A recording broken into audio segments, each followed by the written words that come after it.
Yes guys, welcome to a brand new live stream. My name is Conan and today we're going to be talking about these quote-unquote healthy foods that are secretly keeping you fat. Now, I hate to break it to you, but just because you're eating healthy does not mean that you're eating to lose fat. And this is something that I came to a realization when I first started my own fitness journey. And I think it's a pretty common thing to think about. It's like, okay, if you're trying to lose weight, you should try to eat as clean or as healthy as you can, right? It's like the two kind of go hand in hand: weight loss, fat loss, and clean eating, right? And now, to some extent, yes, 100% eating a diet that is compromised of mainly whole, natural, single ingredient foods. So think of your foods that only have one ingredient in them. It's going to be far better for you, not just in terms of keeping you fuller, keeping you more satiated, getting more vitamins, getting more minerals, just sticking to your diet a lot easier as well, compared to eating highly processed junk food. So foods that have multiple ingredients in them and that go through a highly processed process, essentially, right? So think of, for example, a potato, right? Just a regular boiled baked potato with nothing in it, nothing on it, versus French fries, right? One of them is a whole natural single ingredient foods, and it's likely going to keep you a lot fuller for a lot longer, and it's going to keep you nice and satiated, versus French fries. Those are obviously going to be a lot more calorically dense because they have the added oils, the salts, they're deep fried, and they're also a lot more tastier, which makes you want to eat even more of them, right? I never hear anyone say I binged on eating boiled potatoes, but I do hear people say they binge on French fries, right? And so by obviously making sure that your diet 80% of the time consists of those single ingredient foods, your chances of sticking to your diet and actually just staying satiated and, like I said, getting your fiber, vitamins, minerals, all these things in will be a lot easier compared to if you only eat junk food all the time. But that doesn't mean that you have to avoid or be on one extreme all the time. There's balance here. So let's go over this presentation. I have 8 bullet points here, and if you guys do have any specific questions for me as I go about this, please drop them down below. So without any further ado, let's jump straight into it. So point number 1, healthy does not always mean low calorie. This is a really big one because most people assume if something's organic or natural or clean that it's automatically good for fat loss. But your body doesn't care about labels, it only cares about calories and portions. And so even good fats or healthy snacks can suddenly push you into a calorie surplus. 2 foods that come to mind are avocados, right? I think a lot of people obsess over avocado on toast, right? Because it's green, right? And if it's green, it should be healthy, right? And 100% it is healthy. It is a great source of healthy fats. I personally have 2 avocados a day, but they're very high in calories. Like, they're very calorically dense, right? Another food, for example, would be a nut butter, peanut butter, for example, right? A lot of people think peanut butter is a high protein food, but that could not be further from the truth. It is a great source of healthy fats, but it is not a great source of protein. You get some protein, but it's not like a complete source of protein, meaning it doesn't have like the full amino acid profile. You're likely going to have to combine it with another food to get the full amino acid profile for the protein. But hopefully you're not eating the peanut butter for the protein. Hopefully you're eating it for the healthy fats. But just because something is natural, even like the natural peanut butter compared to the artificial peanut butter that has like sugar in it, does not mean that it's necessarily going to be good for fat loss, right? These are great sources of just healthy fats, but you have to be careful, right? Because these foods are also very high in calories, which can also make it easier for you to just go over your calories for the day. So I'm not saying to never eat avocados again, never eat peanut butter again, because I eat those foods daily on a daily basis, and I recommend my clients to eat them as well. You just have to portion control. Portion control is absolutely massive, right? Whether you're eating healthy foods, junk food, you should always be weighing out your foods. Same thing with, like, for example, pasta. Pasta is a relatively healthy food, right? Slightly processed, but even rice as well. Rice is a single ingredient foods, but like if you were to put a plate of rice in front of me, I could down that so quickly and I could still be like pretty hungry. I can keep on eating, right? So just be really, really careful with these foods that are just really easy to eat and they're also really healthy, right? That is the only thing there. So I'm not saying, once again, have your avocado on toast, have your peanut butter and banana sandwiches, like by all means have it. Drizzle some honey on top. Honey, another great source of obviously quick digesting carbs, but just portion it out. Because if you don't, you can very likely just put yourself in a calorie surplus, and unfortunately you'll be gaining fat no matter how clean your diet is. You can eat 10 avocados a day, you can have chicken, rice, broccoli, salmon, all these amazing foods, but if you're eating more calories than you burn, you're going to be gaining weight. Same thing with salmon, right? Salmon is a great source of not only protein but then also healthy fats, got omega-3s, but if you eat too much of it, you're going to get fat. Moral of the story, if you eat too much, you're going to get fat, no matter where the food comes from, because ultimately you cannot break the rules of thermodynamics. I wish that wasn't the case, right? Because if that was the case, I would just be stuffing myself with healthy food all the time, and I'd be living a dream because I could eat unlimited food. But here's the magical part about whole foods and why I'm still such a big proponent of quote unquote healthier foods. And that is because you can just eat a lot more volume.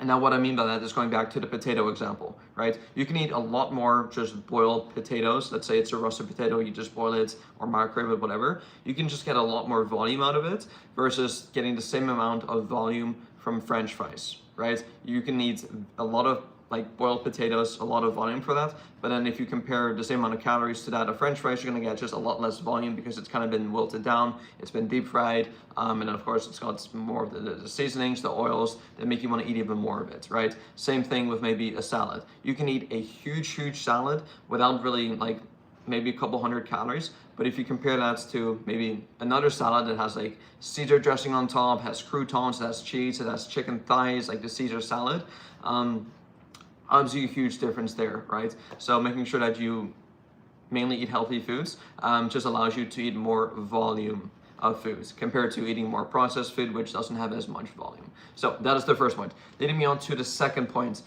olive oil versus canola oil. So olive oil, like I said, another source of great healthy fats, great for heart health, but 1 tablespoon has 120 calories. And I don't know if you guys have ever measured what 1 tablespoon looks like, but it is a very tiny amount. And this is why it could become really dangerous, because if you cook your own meals, which hopefully you do, you're obviously gonna have to use something to not let the food stick on the pan. If you like a drizzle of olive oil, I see people drizzle olive oil. Like I see my mom cook dinner for us all the time, and shout out to you, Mom, I love you. Like, thank you so much for cooking us dinner. But when I started to realize how much just olive oil she used into the foods that she was cooking for us, I realized that like a drizzle, like those are probably like, especially feeding like a big family of 5, I would say like 500-600 calories alone are just coming from the olive oil, right? And you have to be really careful with this. So going back to what I said earlier, I am not saying to never eat olive oil again. I'm just saying be careful and portion it. So step number 1 or option number 1 is either weigh it out, right? So put it on a digital food scale, put it on, and then drizzle it on the pan, and then put it back on, and then take the negative value that you see on the food scale, and then use that as however much you used. That is one option. I personally don't use that option. The second option, which I recommend most people to do, is to cook your meals with just using a 0-calorie cooking spray. You can get even like a olive oil cooking spray, you can get a coconut oil cooking spray, avocado oil cooking spray. There's a bunch of different cooking sprays out there, and just one little spray does the trick, especially if you use like a non-stick pan and you literally use minimal, if any calories at all to cook your meals. And just by simply making this one small little swap from drenching your meals cooked in olive oil and simply switching it over to just a PAM spray, a 0-calorie spray, you're gonna be saving hundreds of calories throughout the week, especially if you cook meals for dinner and for lunch using a pan. Like if you do that 2 times a day, 7 days a week, let's say 2 to 3 tablespoons per meal, you're literally saving thousands of extra calories without even blinking, like without doing anything, right? So use a spray bottle, or like I said, use a measuring spoon instead of like just pouring it and drizzling it out. That leads me on to my third point, protein bars. Protein bars versus real food. Many protein bars have around 300 to 400 calories with added sugar and fats. But you get the same amount of protein from chicken, veggies, and rice for fewer calories and a lot more volume, right? Going back to the whole volume debate. The more processed foods, and like, yes, protein bars are still highly processed, they're just kind of wilted down and kind of like jam-packed, and you get definitely a lot of bang for the buck in terms of you get a lot of calories and some protein in a small little dense bar. But if you were to compare that to just an actual meal of just like chicken, rice, veggies as well, add some more volume to that, you get a lot more volume. It's going to keep you a lot more fuller. You're likely going to get a lot more just protein and just like minerals, vitamins as well, compared to a protein bar. But now with that said though, protein bars do have its kind of like place in your diet. Definitely if you're traveling a lot, if you just want something really convenient on the go, if you just want something like if you are prone to snacking, definitely substituting a Snickers bar or a candy bar for a protein bar is definitely going to be a much better option for you. Obviously, if you're traveling for work, if you're doing road trips, having just something there handy is going to be a lot more convenient, right? Because I definitely know from personal experience as well that bringing Tupperware with you everywhere you go, like chicken, broccoli, and rice, honestly, like I don't want to do that. I don't want to feel the need to like meal prep every single time or order meal prep all the time. And if I'm doing a road trip and I'm just stopping for gas at the gas station, then 100%. A protein bar, a protein cookie, a protein shake, beef jerky even as well, like these things are going to be really, really convenient that you can just have with you on the go. But it's just not something that I personally would have every single day or recommend to my clients to have every single day, because like I said, it's not going to be super, super filling. Most of them just have added sugars and fats, and you can get those from like different sources that are going to be a lot more filling for you, right? So bars should be a backup option, but not a daily staple. Point number 4, smoothies versus whole meals. Fruits, nut butters, protein powder, plus milk can easily add 600 to 800 calories, right? Putting it all into a blender, and also like those fruit juices that you see at the grocery store that are labeled as like healthy. I think one of them is called Naked. The brand is called Naked, and they market it and label it as like, oh, you get all these different fruits, all these veggies in it. But if you look on the back of the label, like 600, 700, 800 calories, all just purely coming from carbs and juice or and sugars.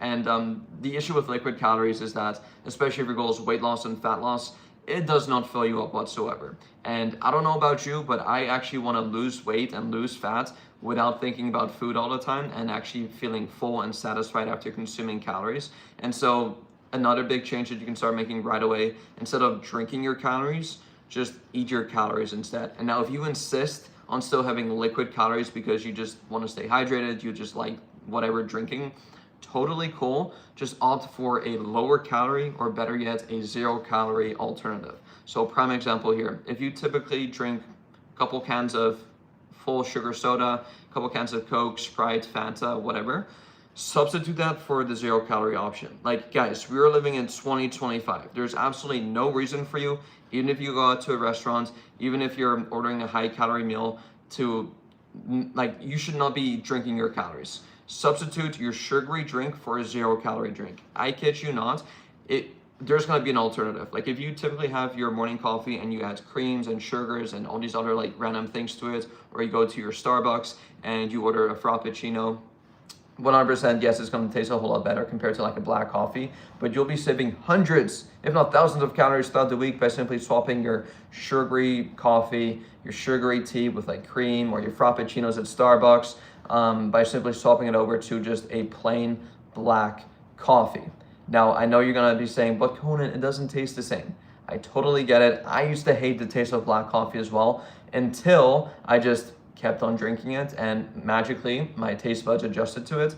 It's actually not magical, because study after study has shown that we tend to crave the foods we eat. So by simply going through this adjustment period of you swapping over from sugary drinks to even like a 0 calorie sugary drink, like from a regular Coke to a Diet Coke, you may notice like a slight difference in taste, but after a week of doing it, I promise you, your taste buds are gonna adjust and you're not even gonna notice a difference. Like whenever I go out to a restaurant and I feel the need of just having something sweet, always a 0 calorie version. I would rather consume my food through actually eating it and chewing it than drinking it. Because when you drink your calories, it's not gonna fill you up whatsoever. Because you gotta think about it. When you eat food, you are going through the chewing process. It has to go through your digestive system. Whereas liquid calories, in your head at least, and when it comes to your body, it thinks that it's already been pre-chewed and pre-digested, right? So all it does is it goes through your body, it goes through your digestive system, and then boom, it's there in seconds. Whereas when you eat food, it takes a lot longer, especially if you eat food with lots of volume, lots of fiber, lots of protein. It takes a lot longer for it to go down, and it's gonna keep you a lot more satiated and a lot more fuller, right? So once again, swap your sugary drinks for 0 calorie alternatives. And going back to the coffee, once again, your taste buds will adjust. I love the taste of coffee now, and even if you insist on having some sweetness in it, just use a 0-calorie creamer, a 0-calorie sweetener, like a Splenda, for example, right? Having that in moderation is going to be a lot healthier for you and a lot better for you compared to using full-fat milk, the full sugar, the full creamers, right? So, liquid calories, like I said, do not fill you up. You drink them and you still feel hungry. So for fat loss, make sure that chew your food. So it's not digestion and also boost satiety, like I said. This moves me on to point number 5. Eating clean does not always equal being in a calorie deficit. Hopefully, if you guys watch my channel by now, you know that in order for you to lose body fat, you have to be in a calorie deficit. That simply means that you're eating less calories than you burn on a daily and weekly and monthly basis. You can't just be eating less calories than you burn one day out of the week and then the other 6 days out of the week just eat normally. Like, no, you have to consistently be in a calorie deficit. In order for you to lose 1 pound of fat per week, you have to be in a 500 calorie deficit every single day, or throughout the week, a 3,500 calorie deficit. So make sure that you're really, really consistent with that. But going back to my point here, eating clean does not automatically mean that you're going to be putting yourself in that deficit. It can certainly help by keeping you fuller, but it's not an automatic pass, right? So you can gain weight still eating chicken, broccoli, rice, and avocado if your portions are simply too big, right? But I said in my first point, fat loss is all about energy balance and not just food quality. Clean eating improves your health, but calorie control drive results. Keep that in mind, right? Clean eating improves your health, but calorie control drives results. Calories are king. Calories, calories, calories. Ideally, you'd get those calories from clean foods, but you can definitely incorporate some junk food if you want here and there. But just be careful with that, because I made a video about this earlier, a couple maybe weeks ago, but the issue with junk food and highly processed, hyper palatable foods is that it just makes you want to eat even more, right? And I said this earlier today as well, but if 80% of your diet consists of junk food, right? You're eating sugar bowls of cereal for breakfast, you're having like muffins as a snack, you're having protein bars for lunch, you're having protein shakes. Again, like you're still hitting your protein goals, but most of the calories are coming from just like highly processed foods. Number one, it's not going to fill you up whatsoever. I've never met a single person who got truly, truly satisfied after maybe eating one slice of pizza or after eating one little burger or a cheeseburger. It is not satisfying. You just want to eat even more of it because it is so tasty and it triggers this response in your body to just want to eat even more of it, right? I have one handful of French fries. Guess what I'm going to be craving more of? French fries. It's almost like you get that hint and it's like, oh my goodness, like I want more now, right? But if you give me like instead like a handful of broccoli or like a couple slices of apple, I'm like, okay, that was good, filled me up, I'm ready to go again, right? Ready to carry on with the rest of my day. And I'm also not going to be as food focused because like even if you can somehow have the willpower to stop yourself at one slice of pizza, at just one cheeseburger, whatever, and somehow magically stop yourself from doing it, for the rest of the day, or at least the following hours after that, you're likely still going to be thinking about like, oh, that was so good, like I really wish I had more, and you're just going to be a lot more food focused, right? And that can get energy and focus away from you working, you being present with your family, with your kids, right? So once again, we're all about moderation, we're all about food freedom and flexibility, but just making sure that more likely than not, or more often than not, we're choosing the higher quality foods just to keep you more satiated, less food focused, more just like fuller for longer. And then the other 20% we can definitely indulge in a bit more junk sweet food, which typically we tend to do on the weekends for our clients at least. So leads me on to point number 6, how to build fat loss friendly meals. Hopefully you guys have taken value out of this video so far. So let me give you some strategic takeaways that you can start implementing into your diet right away to start losing fats effortlessly. Number 1, anchor meal with protein, lean protein specifically. Think of like your chicken breast, your fish, cod, tilapia, egg whites specifically, a low-fat Greek yogurt. This is an absolute hack. Greek yogurt, super easy, a low-fat milk, maybe like lean ground beef as well, lean ground turkey. Next to that, once you have your protein, add some high volume carbs. So think of your veggies and fruits. Those should be like the main ones you should be thinking about. And then maybe some potatoes if you want. Rice as well can be beneficial, but once again, rice can be pretty quickly digested, depending on when you have the meal. Like if you have the meal like pre-workouts, definitely opt for more like quicker digesting carbs, like rice, for example. But if it's gonna be a meal for maybe dinner or for breakfast, then definitely opt for more of the carbs that tend to be higher in volume as well and have a bit more fiber, like your fruits, your veggies, and your potatoes. Number 3 includes controlled fats. Don't splur your meal with like a bunch of cheese, a bunch of olive oil, and just like pour it all over, or some avocado guacamole.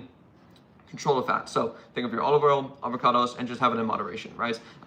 Fats are critical in your diet. They help just keep your hormones nice and healthy, specifically your testosterone, because if your fats get too low, your hormones will plummet. So you definitely do need fats, but you don't need a whole lot of them. And also, they're very easy to overeat because fats, just for context here, have 9 calories per gram, whereas protein and carbs have 4 calories per gram. And so knowing that, you are literally like, using double the amount of calories that you're getting from fats compared to carbs and fats. It doesn't mean that fats are evil, doesn't mean that you shouldn't be eating fats. You just have to, obviously, like I said, portion control it, right? Weigh it out, weigh out your avocado, weigh out your olive oil, weigh out your peanut butter, just to make sure that you're getting the right amount of healthy fats and not overdoing it. And now here's another kind of underrated thing, and it's just also personal preference, but I've noticed with all of our fat loss clients we work with that this really, really helps. But focus on meals that actually keep you full for at least 3 to 4 hours. And the reason for that is because this avoids snacking. A lot of people sabotage their weight loss journey through snacking, and they think to themselves that they have to eat 6 small meals throughout the day. And this is honestly just personal preference. But what I found for myself, if I have 6 small meals throughout the day, I'm never truly gonna be like actually satisfied, and I'm never really like, it never really felt like I ate anything, right? And I'm always gonna be thinking about the next meal. I'm always gonna be thinking about food, and I'm gonna be a lot more likely thinking about snacking as well, right? Whereas if I simply take my 6 small meals and condense that into maybe 3 larger meals, just regular breakfast, lunch, and dinner, I actually feel a lot more satiated after eating. I don't feel the need to snack in between meals, and I can actually just carry on with the rest of my day. Because you gotta think about it, like eating 6 small meals a day, like you're literally like taking time away from being time with your family, working, all these other things to literally sit down and eat. Like you gotta think about it. You're sitting down to eat 6 times versus now only 3 times, right? And at least this way, you get to eat hopefully bigger portion, larger portion, and this also avoids you from taking time away from working as well, because you're gonna be a lot more efficient, and also just like less stress on your digestive tract. Like if you're constantly eating 6 times a day, your digestive tract is kind of like constantly moving and stuff. Whereas if you just have 3 meals, they're nice and satiating. Your body doesn't have to like use as much energy to kind of like constantly digest the food. Once again, this is personal preference. Like if you insist on eating 5, 6, 7, 8 smaller meals throughout the day, be my guest, so be it. But just don't be surprised that you're gonna be spending a lot more time eating, and probably gonna be a bit more food focused. You're gonna be spending time away from working, making more money, being more productive, being with your family, being more present, all these things. For me, I like to just eat 3 meals a day, breakfast, lunch, dinner, like a regular human being, and then all throughout the day, I could just be productive and work, right? So here's my final takeaway message for you. You're not failing because you're eating quote unquote bad foods. You're eating too many good ones. Those small calorie leaks, like the oils, the sauces, the healthy snacks can literally erase your deficit, like we've gone over in this entire video. So just make sure that you track, you measure, and you choose foods that give you more volume per calorie. And if you do these 3 things, I guarantee you, you're gonna be losing fats effortlessly. Now, if you guys do have any specific questions for me regarding this entire topic, please let me know. Now you have 2 different options. You can, number 1, click the link in the description down below where you can join my free fat loss group, where essentially I have a bunch of courses on this exactly, where you can literally create your own meal plan from scratch, create your own workout program from scratch. I'm literally teaching you everything that I know to help you absolutely see awesome results. And on top of that, you're gonna be part of an amazing community of like-minded people like yourself who are literally doing the same thing as you, right? I know fitness can be a pretty lonely kind of thing, and if you don't have someone there or just a group of people to kind of share your wins with, ask questions to, it can be really difficult and honestly really overwhelming as well, right? So that's your first option. It's completely free. Second option is you can actually schedule, and also this is going to be free, a free consultation call with me down below, where we'll essentially go over your current goals, we'll go over your current struggles, and create a game plan together to help you absolutely crush your goals in the next couple of months. So with that said, I'm going to let you guys go. If you guys do, once again, have any other questions, drop them in the comments down below, and I'll see you all soon. Peace.